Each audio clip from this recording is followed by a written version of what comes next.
ರಾಜ್ಯ ಸಚಿವ ಸಂಪುಟ ವಿಸ್ತರಣೆ ಪಟ್ಟಿ ಬಹುತೇಕ ಅಂತಿಮವಾಗಿದೆ. ನಿನ್ನೆ ಹೈಕಮಾಂಡ್ ನಾಯಕರ ಜೊತೆ ಸಭೆ ಸಕ್ಸಸ್ ಆಗಿದೆ. ಈಗಾಗಲೇ 20 ಮಂದಿಯ ಶಾಸಕರ ಲಿಸ್ಟ್ ಕೂಡ ರೆಡಿಯಾಗಿದೆ. ಅದರಲ್ಲಿ 10 ಶಾಸಕರ ಫೈನಲ್ ಲಿಸ್ಟ್ ರೆಡಿಯಾಗಿದ್ದು ಇನ್ನೇನು ಡಿ.ಕೆ. ಶಿವಕುಮಾರ್ ಅವರ ಕೈ ಸೇರಲಿದೆ ವಿಸ್ತರಣೆಯ ಪಟ್ಟಿ. ಬಹುತೇಕ ಅಂತಿಮವಾಗಿದೆ. ಹೈಕಮಾಂಡ್ ನಾಯಕರೆಲ್ಲರೂ ಸೇರಿ ಅಳೆದು ತೂಗಿ ಈಗ ಶಾಸಕರನ್ನ ಫೈನಲ್ ಮಾಡಿದ್ದಾರೆ. ನಿನ್ನೆ ಹೈಕಮಾಂಡ್ ನಾಯಕರ ಜೊತೆ ಮಹತ್ವದ ಸಭೆ ನಡೆಸಲಾಯಿತು. 17ರಿಂದ 18 ಸ್ಥಾನಗಳಿಗೆ, ಅಂದರೆ ಇನ್ನು ಉಳಿದ 2-3 ಸ್ಥಾನಗಳಿಗೆ ಇಂದು ಮತ್ತೊಂದು ಸುತ್ತಿನ ಸಭೆ ಕೂಡ ನಡೆಯುವಂಥ ಚಾನ್ಸ್ ಇದೆ. ಇಂದಿನ ಸಭೆಯಲ್ಲಿ 20ಕ್ಕೆ 20 ಸಚಿವ ಸ್ಥಾನಗಳನ್ನು ಅಂತಿಮಗೊಳಿಸುವುದಂತೂ ಸಾಧ್ಯತೆ ಇದೆ.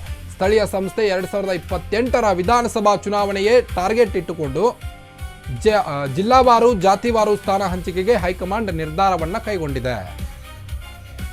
ಹೈಕಮಾಂಡ್ ವರಿಷ್ಠರ ಮಾತುಗಳ ಮೂಲಕ ಈಗ ಹೈಕಮಾಂಡ್ ಅಸ್ತು ಅಂತ ಹೇಳಿದೆ. ಹೆಚ್ಚುವರಿ ಡಿಸಿಎಂಗೂ ಕೂಡ ಮಣೆ ಹಾಕಿದೆ. ರಾಜ್ಯ ನಾಯಕರ ಒತ್ತಡಕ್ಕೆ ಮಣಿದಂಥ ಕಾಂಗ್ರೆಸ್ ಹೈಕಮಾಂಡ್ ಒಂದು ಕಡೆ ರಾಮಲಿಂಗಾರೆಡ್ಡಿ ಅವರು ತಮ್ಮ ಖಾತೆ ಬಗ್ಗೆ ಕೂಡ ಖ್ಯಾತೆ ತೆಗೆದಿದ್ದಾಯಿತು. ತಮಗೆ ಹಂಚಿಕೆಯಾಗಿದ್ದಂಥ ಜಲಸಂಪನ್ಮೂಲ ಖಾತೆಯ ಬಗ್ಗೆಯೂ ಕೂಡ ಅಸಮಾಧಾನವನ್ನು ವ್ಯಕ್ತಪಡಿಸಿದ್ರು ಒಂದು ಕಡೆ. ಮತ್ತೊಂದು ಕಡೆ ಸತೀಶ್ ಜಾರಕಿಹೊಳಿ ಅವರು ಅವರಿಗೆ ಕ್ರೀಡಾ ಇಲಾಖೆ ಬೇಕು ಅನ್ನೋ ನಿಟ್ಟಿನಲ್ಲಿ ಅವರು ಕೂಡ ಪಣ ತೊಟ್ಟು ಕೂತಿದ್ರು. ಮತ್ತೊಂದು ಕಡೆ ಕಲ್ಯಾಣ ಕರ್ನಾಟಕ ಭಾಗದ ಶಾಸಕರಿಗೆ ಹೆಚ್ಚಿನ ಮಣೆ ಹಾಕಲಿಕ್ಕೆ ಖರ್ಗೆ ಅವರು ಕೂಡ ಪ್ರಯತ್ನ ಪಟ್ಟರು. ಇದೆಲ್ಲದರ ಮಧ್ಯೆ ಈಗ ಅಂತಿಮ ಪಟ್ಟಿ ಫೈನಲ್ ಆಗಿದೆ. ಜಾತಿವಾರು ಅಂತಿಮ ಪಟ್ಟಿ ಫೈನಲ್ ಆಗಿದ್ದು ನಾಳೆ ಹಾಗೂ ನಾಡಿದ್ದು ರಾಜ್ಯಪಾಲರು ಕರ್ನಾಟಕದಲ್ಲಿ ಇರದ ಹಿನ್ನೆಲೆ ಗೊಂದಲಗಳು ಆಗಬಾರದೆಂದು ಗುರುವಾರ ಸಂಜೆ ಪಟ್ಟಿ ಬಿಡುಗಡೆಯಾಗುವಂತ ಸಾಧ್ಯತೆ ಕೂಡ ಇದೆ ಅಂತ ಒಂದು ಕಡೆ ಕೇಳಿ ಬರ್ತಾ ಇದೆ. ಶುಕ್ರವಾರ ಸಚಿವರ ಪದಗ್ರಹಣ ಕಾರ್ಯಕ್ರಮ ಮಾಡುವ ಲೆಕ್ಕಾಚಾರ ಇದೆ. ಒಂದು ಕಡೆ ಎಲ್ಲವೂ ಅಂದುಕೊಂಡಂತೆ ಆದರೆ ಇವತ್ತೇ ಆಗಬೇಕಾಗಿತ್ತು, ಆದರೆ ಗುರುವಾರ ಅಂತ ಹೇಳಲಾಗ್ತಾ ಇದೆ. ರಾಜ್ಯ ಸಚಿವ ಸಂಪುಟ ವಿಸ್ತರಣೆ ಪಟ್ಟಿ ಬಹುತೇಕ ಈಗ ಅಂತಿಮವಾಗಿದ್ದು ನಿನ್ನೆ ಹೈಕಮಾಂಡ್ ನಾಯಕರ ಜೊತೆ ನಡೆದಂತ ಸಭೆ ಕೂಡ ಸಕ್ಸಸ್ ಆಗಿದೆ. ರಾಹುಲ್ ಅವರು ಟೈಮ್ ಕೊಟ್ಟಿರಲಿಲ್ಲ. ಎಷ್ಟೋ ಶಾಸಕರು ದೆಹಲಿಯಲ್ಲಿ ಠಿಕಾಣೆ ಹೂಡಿದ್ರು. ಅದಾದ ನಂತರದಲ್ಲಿ ರಾಹುಲ್ ಗಾಂಧಿ ಅವರ ಟೈಮ್ ಸಿಗದೆ ಕಾರಣಕ್ಕೆ ಎಷ್ಟೋ ಶಾಸಕರು ವಾಪಸ್ ಆಗಿದ್ರು. ಇದೀಗ ಎಲ್ಲ ಸರ್ಕಸ್ ಮಧ್ಯೆ ಕೊನೆಗೂ ತಾರ್ಕಿಕ ಅಂತ್ಯ ಕಂಡಿದೆ ಈ ಒಂದು ಸಚಿವರ ಪಟ್ಟಿ. ಕರುನಾಡಿಗೆ 3 ಡಿಸಿಎಂಗಳು ಅಂತ ಹೇಳಲಾಗ್ತಾ ಇದೆ. ಸತೀಶ್ ಜಾರಕಿಹೊಳಿ ಅವರು ಅಹಿಂದದಿಂದ, ಎಂ.ಬಿ. ಪಾಟೀಲ್ ಲಿಂಗಾಯತ ಸಮುದಾಯದಿಂದ, ಡಾಕ್ಟರ್ ಜಿ ಪರಮೇಶ್ವರ್ ದಲಿತ ಹಾಗೂ ಹಾಲಿ ಡಿಸಿಎಂ ಆಗಿ 3 ಡಿಸಿಎಂಗಳು ಆಗುವಂತ ಸಾಧ್ಯತೆ ಇದೆ. ಕರುನಾಡಿಗೆ ಡಿ.ಕೆ. ಶಿವಕುಮಾರ್ ಅವರ ಒತ್ತಾಯದ ಮೇರೆಗೆ ಈಗ 3 ಡಿಸಿಎಂಗಳ ಪಟ್ಟಿ ರೆಡಿಯಾಗಿದೆ. ಎಂ.ಬಿ. ಪಾಟೀಲ್ ಲಿಂಗಾಯತ ಸಮುದಾಯದಿಂದ, ಡಾಕ್ಟರ್ ಜಿ ಪರಮೇಶ್ವರ್ ದಲಿತ ಹಾಗೂ ಹಾಲಿ ಡಿಸಿಎಂ ಇಂದ, ಸತೀಶ್ ಜಾರಕಿಹೊಳಿ ಅಹಿಂದ ಸಮುದಾಯದಿಂದ. ಲಿಂಗಾಯತ ಕೋಟಾದಲ್ಲಿ ಎಂ.ಬಿ. ಪಾಟೀಲ್,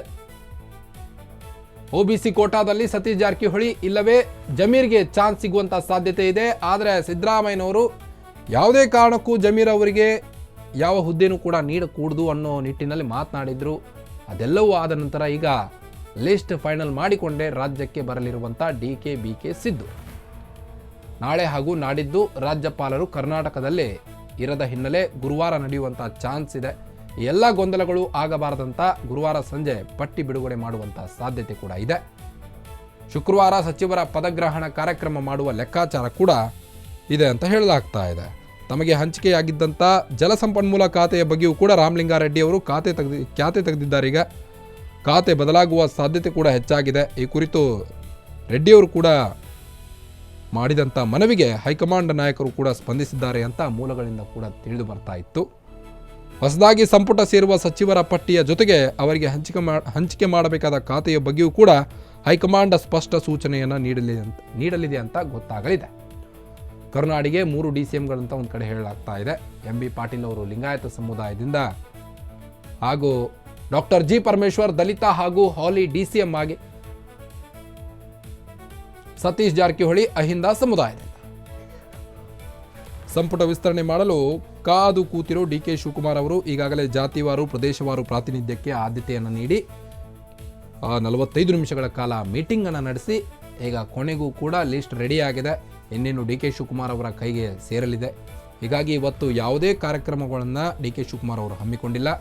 ಇವತ್ತು ತಮ್ಮ 2.0 ಸರ್ಕಾರವನ್ನು ರಚಿಸಿ ಗುರುವಾರ ಆಗುವಂಥ ಸಾಧ್ಯತೆ ಇದೆ, ಅಥವಾ ಎಲ್ಲವೂ ಅಂದುಕೊಂಡಂತೆ ಆದರೆ ಇವತ್ತೇ ಆಗುತ್ತೆ. ಆದರೆ ರಾಜ್ಯಪಾಲರು ಅಲಭ್ಯರಾಗಿದ್ದ ಕಾರಣ ಇವತ್ತಾಗೋದಂತೂ ಗ್ಯಾರಂಟಿ ಇಲ್ಲ ಅಂತ ಹೇಳಲಾಗ್ತಾ ಇದೆ. M B Patil, Satish Jarkiholi DCM ಆಗುವಂಥ ಸಾಧ್ಯತೆ ಇದೆ ಅಂತ ಒಂದು ಕಡೆ ಹೇಳಲಾಗ್ತಾ ಇದೆ. ಲಿಸ್ಟ್ ಫೈನಲ್ ಮಾಡಿಕೊಂಡೇ ರಾಜ್ಯಕ್ಕೆ DK-BK ಸಿದ್ದು ಬರಲಿದ್ದಾರೆ ಅನ್ನೋದು ಸದ್ಯದ ಕುತೂಹಲ. ಈಗ ನಾಳೆ ಹಾಗೂ ನಾಡಿದ್ದು ರಾಜ್ಯಪಾಲರು ಕರ್ನಾಟಕದಲ್ಲಿ ಇರುವುದಿಲ್ಲ. ಗೊಂದಲಗಳು ಆಗಬಾರ್ದಂತ ಗುರುವಾರ ಸಂಜೆ ಪಟ್ಟಿ ಬಿಡುಗಡೆ ಮಾಡುವಂಥ ಸಾಧ್ಯತೆ ಇದೆ. ವಿವಿಧ ಕೋಟಾಗಳಡಿ ಈಗಾಗಲೇ ಶಾಸಕರ ಹೆಸರನ್ನು ಕೂಡ ಪರಿಗಣನೆಗೆ ತೆಗೆದುಕೊಳ್ಳಲಾಗಿದೆ. ಈಗಾಗಲೇ ಸಂಭಾವ್ಯ ಸಚಿವರ ಪಟ್ಟಿ ಕೂಡ ಬಹುತೇಕ ಸಿದ್ಧವಾಗಿದೆ.